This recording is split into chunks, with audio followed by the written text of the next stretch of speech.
So, I've been trying to figure out what to do for this podcast and the direction that I want to go with it. So, one of the things that I've discovered is that I do a lot of things for my family, a lot of running around, and I thought, I know vlogging isn't as popular as it used to be, but podcasting is, and I thought, what if I had a vlogcast? Kind of like as I'm doing things, either going to or from work, I record my thoughts and put them out there, just to see how that goes. So one of the things that I am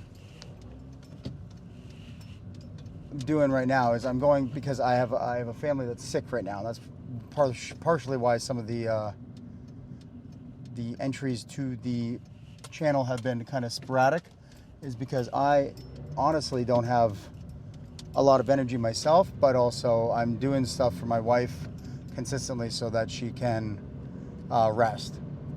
So I'm going to get her eardrops because she has managed to get herself an ear infection, and I am then going to get myself stuff as well. Might as well, right? Might as well get something in there for myself. But here we go. I also drive a Standard, so this should be fun. One of the things that I've realized is that life happens. It gets kind of in the way. And I can be angry at that, or I can use it, which I think that's been a lot of what my life has been. It's just kind of like, you got what you got going on and you got to use it. So I'm going to use it. But it does get in the way, and it bothers me, but I don't want to let it bother me.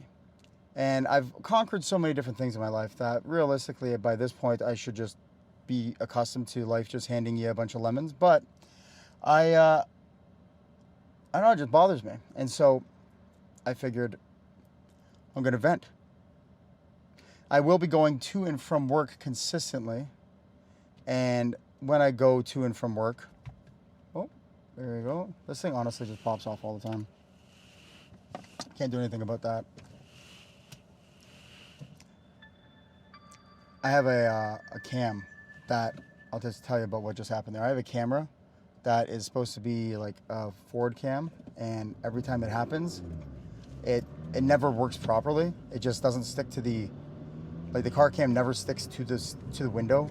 I've cleaned it. I've done everything. It just falls off every time. Especially if there's any vibration, it just falls right off. So I don't know what to do about that. But I digress.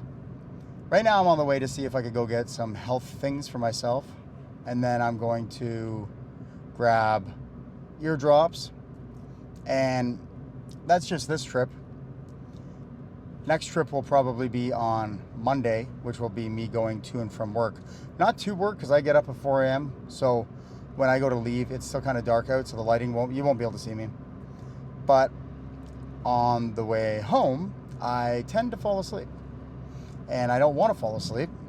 So what I'm doing is going to record myself, because if I talk, I don't get tired. Not as much, at least. Not as tired. But, this week's been pretty rough. It was hot last week, and this week it wasn't much better, but it wasn't in the mid 30s Celsius. It was like early 30s. It's 20 right now, so it's not too bad. It's 27 in my car with AC on, which sucks. Don't want to die here, so you let me in, sir. But I want this to kind of be a conversation. Obviously, I know that there's not anybody watching at this moment because I'm just starting out. But I want to be able to grow professionally through YouTube. Was an actor. A lot of it's performance. A lot of my performance, I was always told that I was doing this thing called mugging, which is talking with too much expression in your face. Little did I know I have a bunch of other underlying stuff that makes me more expressive with my face. But it's not good for close-ups and stuff like that. But what it is good for, I'll tell you right now, is it's good for YouTube, because YouTube is very much facial reactions and stuff like that, which is natural for me. So it's not like I'm putting on anything, because I want to be authentic, and I don't want fakery. I hate fakery. I hate when I see advertising, marketing, any business like that that's kind of like trying to trick me. I hate when people are trying to sell something to me. I don't want any of it, which I mean, honestly, I don't know how anybody could, but me personally, my whole life, I've been like very adamant about hating that stuff. Even sales. I don't like sales, which means I have trouble selling myself, but I don't like sales. If I want something, I'll come to you.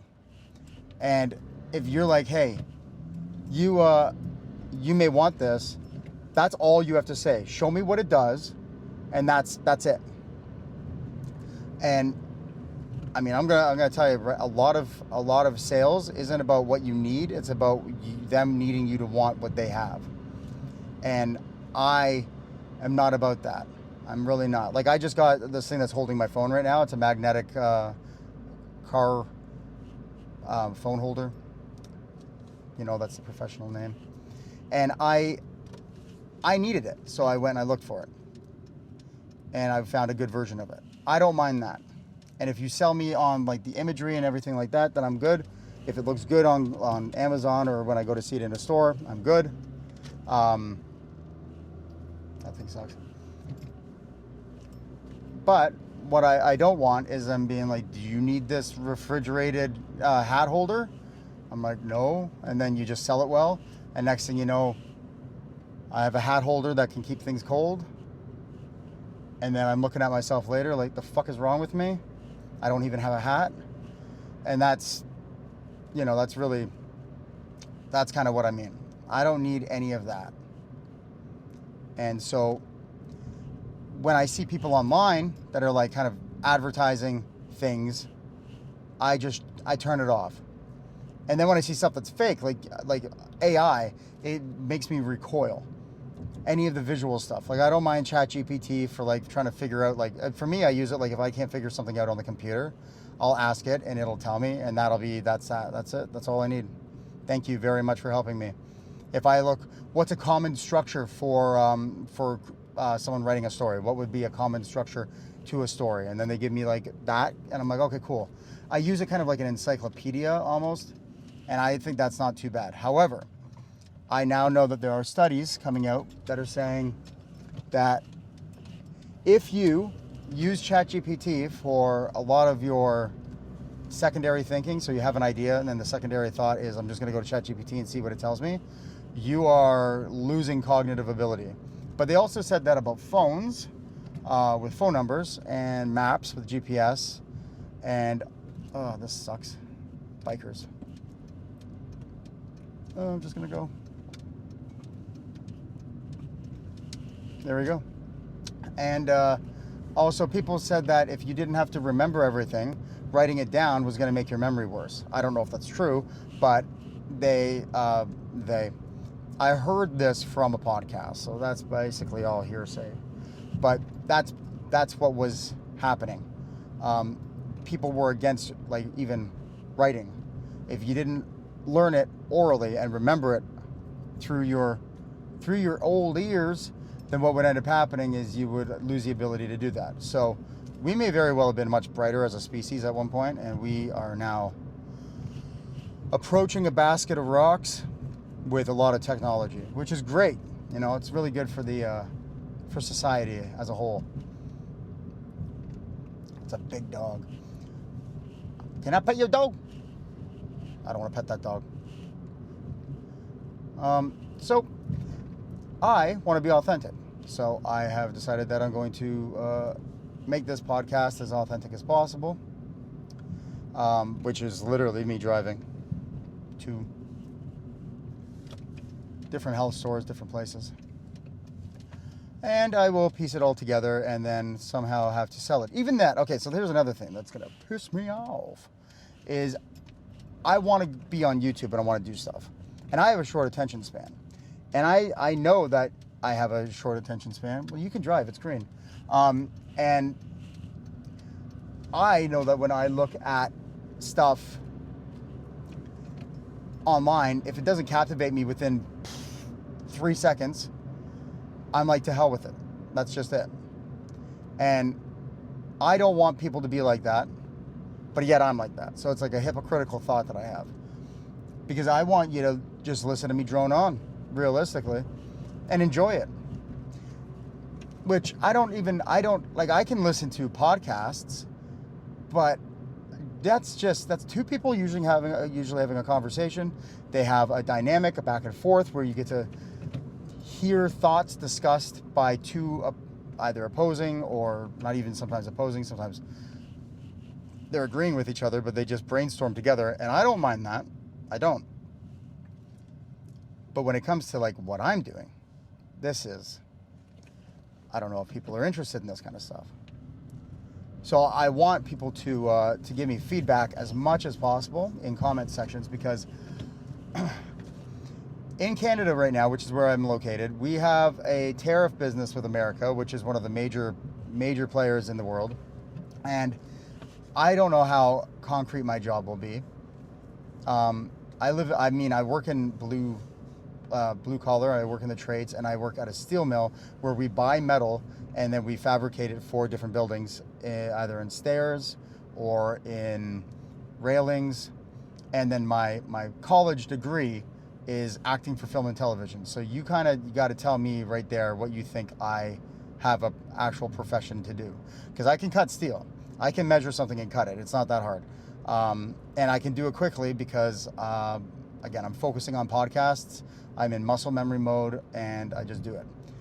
But it may not be there forever. That job may be going, unless we start building like armored plating for tanks, which I wouldn't be surprised if we started doing that at some point, which I wouldn't be against, because we may need it, considering America's kind of giving us the old shaftaroo, which, whatever. It is what it is. What are you doing, Donnie? Goodness me. Some people need to learn to drive.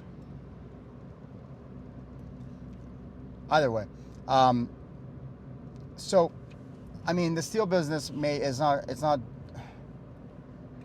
it's not looking like it's the best right now. That being said, YouTube, I don't know if it'll be super saturated because everybody wants to be a content creator. And I almost feel like I'm grandfathered in because I want to be an actor. Son of a bitch. And actors, we're on TV, we're on theater, like on the stage. But they're also now in social media. I mean, I also wanted to do radio and broadcasting. And radio and broadcasting is kind of what streaming is. And I've been streaming. I've done streaming. I'm not too bad at talking to chat and talking to a camera. I don't mind talking to a camera. That's why I'm able to do this without feeling self-conscious. It's just part of... I talk to myself a lot, so, this is basically the same thing, except I'm recording it. I am not looking at camera because I don't want to die. And I refuse to be doing this and letting it affect my driving, because then if that's the case, I just won't do it. It's not up for debate. But as an actor, I do have this in front of the camera comfort that I thought I could utilize. And being in the trades, I also have this understanding of a completely different avenue of work. You talk to actors and see how many of them have blue-collar experience, and you will be shocked to know that some of them can't even lift a finger to do any maintenance around their house. They also hate math, which is kind of funny because I find math to be, at base level, outside of fractions, relatively easy. I see it in my head in chunks and parts, and I can kind of do all of it in my head. And that's, that's my gift. It's not even a gift. If it was a gift, I'd be a savant. It's not a gift. It's just my capability. And other actors that I met when I went to college, they're just like, math? I don't even know what math is. I don't know how to math. Which is embarrassing, and they should be embarrassed. They should be sad. They should be embarrassed. What we need in this city is maintenance on the roads. I feel like I need a truck for this. All I'm doing is trying to go into just going into a parking lot, and there's just people running through the middle. There's trucks all over the place. I'm going to Healthy Planet because I want to go get some L-tyrosine. Being a human being who has, I'm just going to go here, who has had a rough go of it, it does help me with dopamine release. What are we up to? Okay. Beep, beep, beep, beep, beep, beep. And so I'm going to grab that, then go get the stuff for my wife, go get some food for the kids, and that'll be my outing. It'll also be my podcast for today. And then maybe I can relax, but we'll see about that. Probably not. I'm not complaining. I'm very fortunate. We've arrived. And we're at the Healthy Planet. Boom. So, I'm going to take this off here. That way I don't lose it. Now, I'm not going to vlog inside because, again, who are you? The whole idea of going into a store and talking to myself seems like I'm almost all the way to brain dead. I am talking to myself in the car, so, take that for what it is. I'm back. I came out, cut myself off in the middle of the conversation I was having with myself to say that I was talking to myself, and then I seemed even more dumb, which is fine, because now I'm on my way out, and I am going. So, that'll be what kind of the podcast idea is, which is just talking to myself as I drive. And if anyone's interested, that'll be cool. But that'll also be just part of it. I will do sit-down stuff. I also play video games. So it's something that it's tough, right? Because I could make a gaming channel, which I have one. I don't do anything with it. And I will get gamers. But it's... I don't know, should I put more time into 2 channels? Or should I put most of my time into 1 channel? This is the debate I have with my own self. And I believe that I should stick to 1 and just try to get it done, which is this. But the video game channel business I could also do, and I would also enjoy that. But the gaming part of it, streaming, is the most important part for me, because if I was streaming, what are you up to, sir? If I was streaming, I would be able to interact with some people, and I play games like just talking to myself, and that's like a lot of like commentary that I do, just basically interacting with the world and talking. And it's not performative because I do it when the camera's not on. I just have been doing it my whole life. I just talk to the camera or talk to myself. And if there's a camera on, then you all get to see me be dumb, which is, I enjoy watching people be stupid. So I'm sure other people would enjoy it as well. But when it comes down to this kind of stuff, this podcast vlog documenting of just me in general seems so narcissistic that I almost don't want to do it. And I'm hyper aware of perception of people, but I also am of the mindset that, like, why not? I don't have confidence in myself, and that's part of the reason why. I'm like, who would ever want to watch me? Who would ever care about me? And then other people say, you're entertaining. And I'm like, well, I can listen to the voice inside that always hates me, or I can listen to the voice of people who have met me who don't know anything about me and don't need to be nice to me, and they just say that. This corner sucks the biggest donkey dick you've ever seen, and we'll see if I even get out. This might just be a video of me waiting to leave. Holy dicks. Oh, come on. Come on, boys. I'm going to accelerate in front of you, and hopefully you don't hit me. Thank you, sir. At least you're driving slow. Either way. That's kind of it, right? Like, I don't want to be narcissistic by saying, don't you want to hear about me? But, like, why am I holding myself to a different standard than everybody else? That guy almost just got T-boned. Everybody else has a standard where they go, I mean, you just want to watch me, and I'm like, yeah, I do. And then I'm like, well, no one wants to watch me. And then it doesn't seem to add up, right? So I thought, hey, I'll give it a shot. However, there are ways you can construct a video to make it better through editing, which is more work, and I don't mind doing more work, but then the authenticity aspect, I feel, gets almost drained out of it, because then you're shaping a story that was out of something that wasn't naturally that way. But then also, some people don't want to hear dead air. They don't want to hear someone just sitting there like this. I don't think. And that's why I need feedback, boys and girls. I need feedback because I'm not 100% sure if it's true. But I know that if I'm told, hey, this is garbanzo, and you need to get yourself edited down and be more concise, every red light, really, every red light, it's okay. We're okay. I'm okay. I'm not okay. That's the thing. If it needs to be edited down because you're not liking it, then I will do that. I'm not opposed to doing it. I know how to edit. Not well. I understand being punchy on stuff too, right? Like adding effects. That could be good.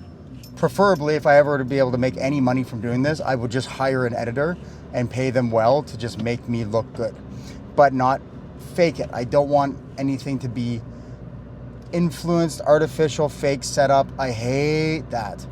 Coming from an actor who everything basically gets set up, right? We're given a script, everything's fake, the whole thing is made up. And even while I was doing it, I was like, don't you want me to be me?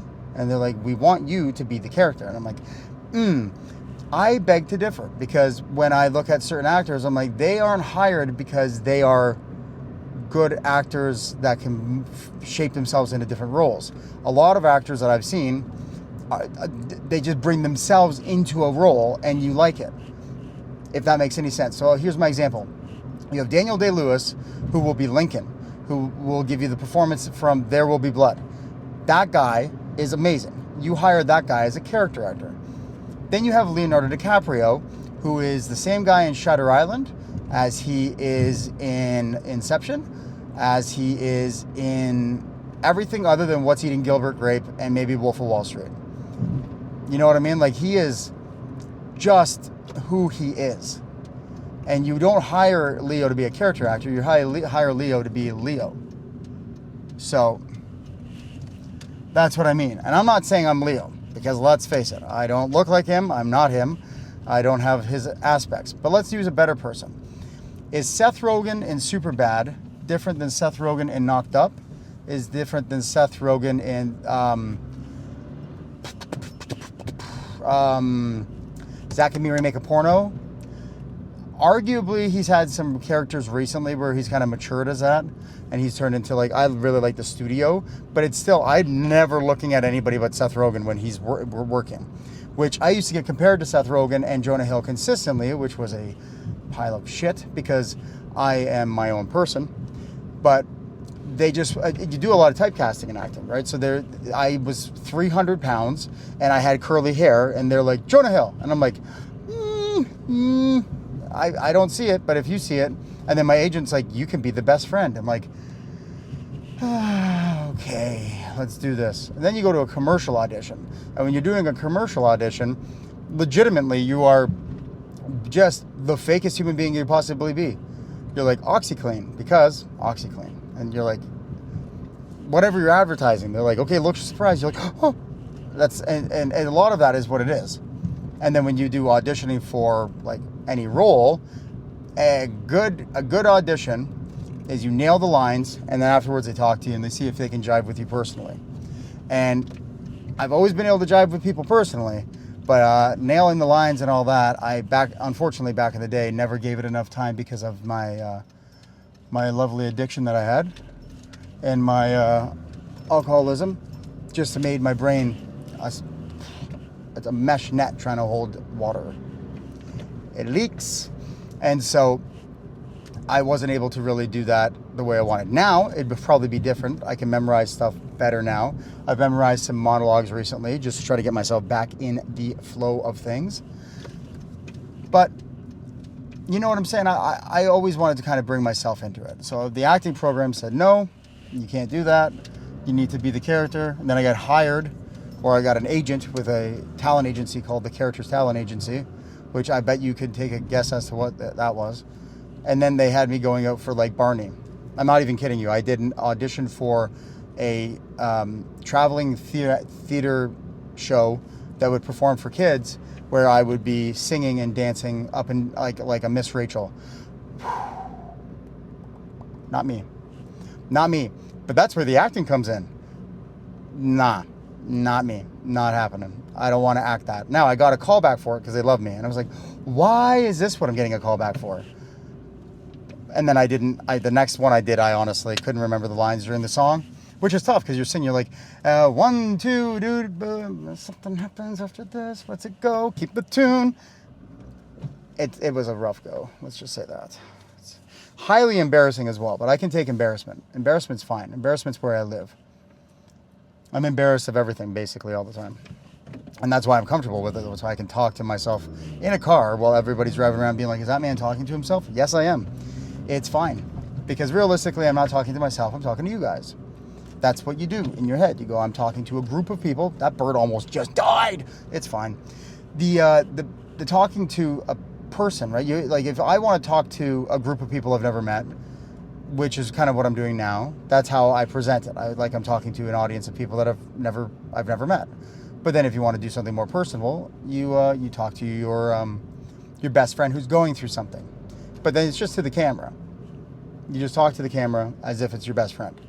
And that as if part must be tough for some people, because that's all of what acting is. It's just talking to somebody as if, and then fill in the blank. You as if you are a person who has bad gas, or you're talking to someone as if you just lost your daughter or anything like that. And then you just scale upwards, and that's how things become more and more difficult.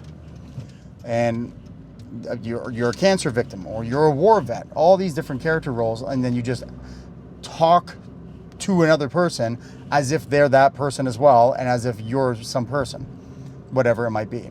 For example, Harry Potter. Daniel Radcliffe's never been a wizard. No one's been a wizard. Merlin? But he had to be a wizard, so he has to make believe, which is very funny. It reminds me of this Ricky Gervais interview with Sir Ian McKellen, they're all playing characters in the show Extras, and he goes, what I do is I show up and I know the lines, and when I get to the set, I pretend that I am somebody else. And it's actually hilarious because it's the most straightforward way of thinking about acting. It's just you playing pretend. It's just all it is. Which is kind of what you're doing when you're on YouTube and you're pretending that you're talking to somebody who's not there. They don't have anything to give you. There's no response. I can't say something, then you guys give me something and I bounce off of it. That's why I like broadcasting, because you can see the chat. However, if someone doesn't know how to properly type, then you're basically left in the air floating with like stupidity. Someone's like, oh, I like that. And you're like, liked what? There's been 900 things that have happened since you typed that. What did you like? And that's tough. That is tough. It's a hard pill to swallow, because you don't want to get mad at the audience, because that's never good. It's never worked, in my opinion, unless you do that type of comedy, like people who yell at the audience or get mad at the audience. Not roast. Roasting is different. I mean, actually flipping out. Like Bill Burr does a great job. I mean, he went viral for basically just giving Philadelphia, I think it was Philadelphia, shit. Just like they didn't like something, or they were not liking something he was saying, and he just kind of went off on them. I might be getting some of the details of that wrong, but he's always been one that's just like, oh, you guys get angry as if you haven't done it yourself, and he just kind of goes off, and then people start laughing at that. I've also been a person that when I start to kind of get a little bit pissed off, or I'm in like a higher, more volatile state, I see people laughing, and I'm like, you know how angry I am right now? Why are you laughing at me? And at the same time, I understand that what I'm doing sometimes might be considered funny. I'm not 100% sure on that one, because if I say I'm funny in that situation, a small little voice inside of me goes, oh, you think you're funny? Oh, you think you're good at anything? Oh, you think that people would like you? That the people would want to hear that? And I'm like, no, I guess you're right. That's not true. And then the voice wins, And then later on, my friends are like, why aren't you doing that thing? I loved it. I'm like, because I didn't know. Biker, if you cry, you're gonna, listen, you're gonna get, you're safe. You're safe now. For now. Either way, it's stressful for some people to talk to camera and to perform. But I don't know if it's because I've had trauma my whole life. Don't you drive in front of me, David. I don't know if it's because I've been kind of performing my whole life because of the damage done. But like, I should have went there. But I have real no issue with doing it because I kind of always am doing it. So I gotta utilize the things I have, right? I don't want to teach you guys about psychology. I love psychology, but I've never been trained in psychology. I just have other people's regurgitated shit that I could give to you, right? And that is hypocritical to me. I don't like that. It seems fake. And I also don't want to ever make anybody feel something because they took my advice and it was wrong. That would be horrible. I could not possibly live with myself if someone ended up doing something that was detrimental to their life because of it. That would really suck. So I can't do that. And when it comes to addiction, I know how I handled addiction, but everybody handles things differently. Apparently, not a lot of people could just stop doing certain chemical drugs right off the hop and, and just be okay with it. But I did. It affected me negatively. It hurt. However, I did it, and now I'm sober. But if I try to tell somebody else to do that and they can't do it, then they feel bad about themselves because they can't do something that I've said not easy, but I was managed to do it. And so if they can't do it, then they may feel bad about themselves. And next thing you know, they no longer are with us. That's how my brain goes. I don't have the responsibility to do that. And I'm going to take this off again before I lose it and then hopefully not hit the button and shut it off. Now, I am going shopping more because I have to go get something for ears. What is it called? Eardrops. So I'll be back in 1 second.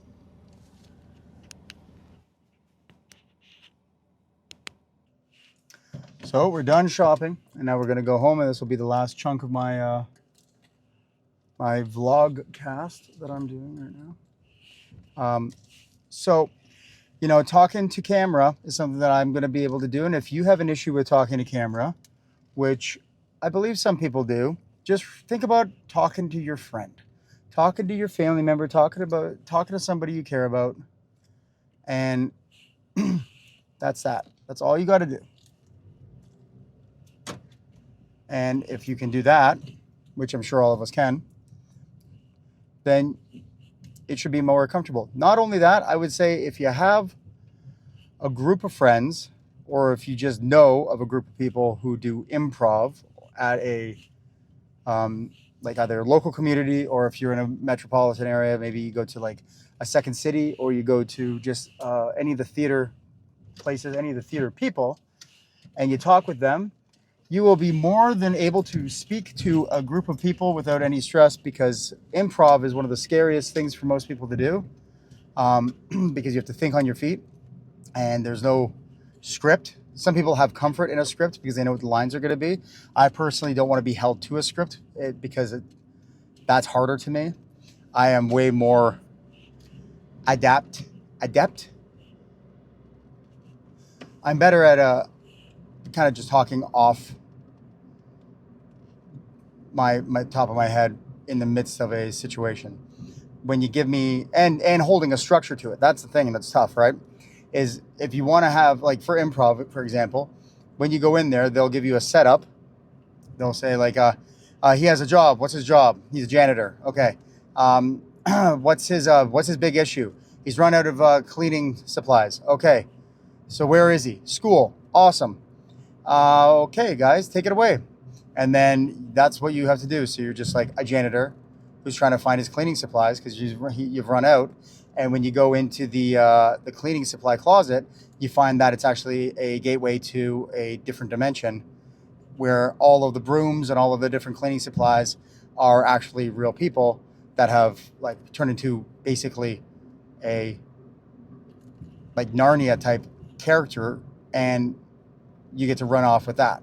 And most people can't find that in them, and they find that stressful. But if you do it enough times, you start to see that there's techniques, there's ways to kind of guide it and to hold a structure. Most of the structure being, there's got to be a problem and they have to resolve it, and you never block another person.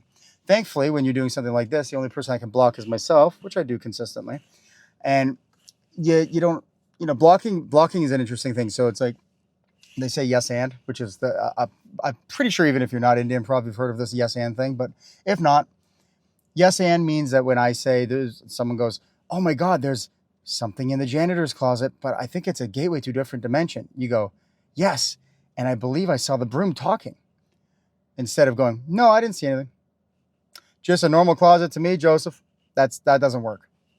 So the yes and allows you to start to be creative, because you have to, yes, agree with whatever the scenario is before, and then add on to it. And then when you add on to it, that adding on is a muscle. When you add on to whatever has been given before you, it is a muscle. And if you continue, even though it's not a muscle, I get it, but it's like, it's definitely something that you can do in your brain. And once you get that done in your brain and you keep doing it, that is what propels good conversation forward in general. So when you have me talking in front like I am right now, what I get to do is yes and myself over and over again, which means I don't really throw myself any curveballs, which is, you can throw someone a curveball, and that's also funny is how they handle the curveball. Oh, there's a guy flying behind me and there's a guy going super slow in front of me, and we're just gonna go around. There we go. So I hope this has been somewhat entertaining. And if not, if it's been helpful for you, just for getting out of your own head when you're trying to do anything in front of the camera, then that is also something that's awesome.